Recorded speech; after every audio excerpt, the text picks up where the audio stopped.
बच्चों, इससे पहले मैं आपको मीराबाई वाला पाठ पढ़ा चुकी हूँ और अब मैं रहीम दास के पाठ में उनके दोहे पढ़ा रही हूँ।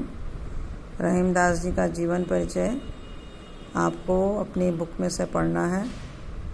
और अब देख लीजिए रहीम दास का दोहा। रहीम दास जी ने ब्रज भाषा में अपने दोहे लिखे हैं और इन दोहे में उन्होंने नीति की बात, भक्ति की बात और प्रेम की बात बताई है। और यहाँ बताया है कि संगति का प्रभाव कैसा होता है, जो गुणी लोग होते हैं वो कैसे होते हैं। तो आपको संदर्भ लिखना है। पहले तो दोहा लिखने से, जब आप दोहे का अर्थ लिखते हैं, जिसमें आप पहले लिखते हैं कि ये प्रस्तुत दोहा या प्रस्तुत पद्य हमारी पाठ्य पुस्तक से लिया गया, या लेखक कौन है, इसके कवि कौन है। फिर आप इसका प्रसंग लिखेंगे, जिसमें आप देख रहे हैं कि पहला दोहा है, जो रहीम उत्तम प्रकृति का करी सकत कुसंग, चंदन विष व्यापत नहीं लिपटे रहत भुजंग। अर्थात आप देख रहे हैं यहाँ पे कि रहीम दास जी जो हैं वो उत्तम प्रकृति वाले लोगों का वर्णन कर रहे हैं, यानी बता रहे हैं कि जो उत्तम प्रकृति के लोग होते हैं उन पर कुसंग का प्रभाव नहीं पड़ता है। तो ये आपका इसका प्रसंग है। अब आगे देखिए इसकी व्याख्या। कह रहे हैं रहीम दास जी कि जो व्यक्ति उत्तम प्रकृति का होता है, यानी उत्तम स्वभाव का होता है, कुसंग माने बुरा संग, कु प्लस संग, उपसर्ग संग शब्द है। तो बुरा संग जो है, बुरा साथ भी जो है वो उसका कुछ नहीं बिगाड़ पाता है।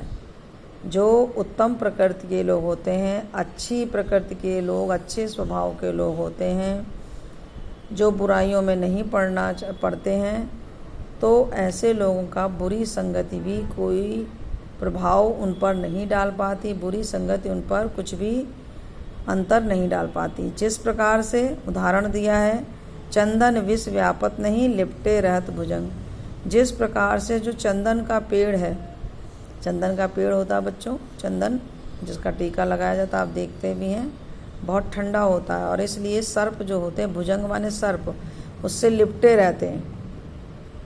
लेकिन सर्पों के लिपटे रहने से भी चंदन पर उनके विष का कोई प्रभाव नहीं पड़ता है। अगर चंदन में विष का प्रभाव पड़ता तो चंदन तो विषैला हो जाता, लेकिन चंदन सभी जगह पूजा में, लेप में इस्तेमाल किया जाता है। तो इसलिए जिस प्रकार से चंदन में विष वाले भुजंगों के, सर्पों के लिपटे रहने से भी कोई प्रभाव नहीं पड़ता, उसी प्रकार से जो उत्तम प्रकृति के लोग हैं, सज्जन लोग हैं, उन पर बुरी संगति का कोई प्रभाव नहीं पड़ता है। तो इस तरह से ये इसकी व्याख्या है। और फिर आप इसका काव्यगत सौंदर्य लिखेंगे बच्चों, जिसमें आपको लिखना है इसकी भाषा ब्रज भाषा है और इसमें दृष्टांत अलंकार है ना। तो इस तरह से आपको ये वाला दोहा करना है।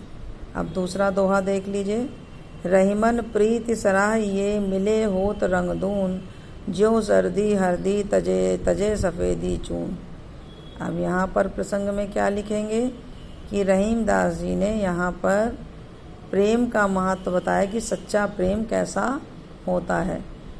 तो कह रहे हैं रहीमन प्रीति सदा, ये रहीम दास जी कहते हैं ऐसी प्रीति की, ऐसे प्रेम की सराहना करनी चाहिए।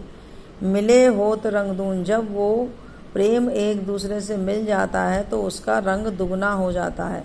यानी जो प्रेम में एक एक व्यक्ति है तो उनके एकत्व की भावना समाप्त हो जाती है और वो एक दूसरे से मिलकर उनका प्रेम दुगना हो जाता है। जिस प्रकार से जर्दी माने जर्दी रंग, हल्दी चजे, हल्दी जो है अपना जर्दपन, हल्दी जो अपना पीलापन छोड़ देती है, और तजे सफ़ेदी चून, और जो सफ़ेद रंग का चूना है वो अपनी सफ़ेदी छोड़ देता है, और दोनों मिलकर क्या होता है, लाल रंग के हो जाते हैं। यानी दोनों अपना रंग त्याग देते हैं। जब आप हल्दी और चूने को मिलाते हैं, आप लोग तो टीका नहीं बनाते हैं, कभी जब भाई दूज आती तो पहले जो था रोली के बजाय हल्दी और चूने को मिलाकर ही माथे पर लगाने का टीका तैयार किया जाता था, और आज भी पूजा के लिए ऐसा ही किया जाता है। तो हल्दी जब डालते हैं और उसमें हल्का सा चूना डालते हैं तो वो ना तो सफ़ेदी रह जाती ना पीलापन रह जाता, वो लाल रंग सा हो जाता। तो जिस प्रकार हल्दी जो है अपना पीलापन त्याग देती है और सफ़ेदी अब जो चूना है अपना सफ़ेद रंग त्याग देता है, यानी दोनों मिलकर के एक नया रंग धारण कर लेते हैं, उसी प्रकार से प्रेम में भी व्यक्ति को अपने स्वयं की भावना को त्याग कर एक हम की भावना का विकास होना चाहिए, और वही जो प्रेम है, वही जो प्रीति है, वो सर्वश्रेष्ठ होती है।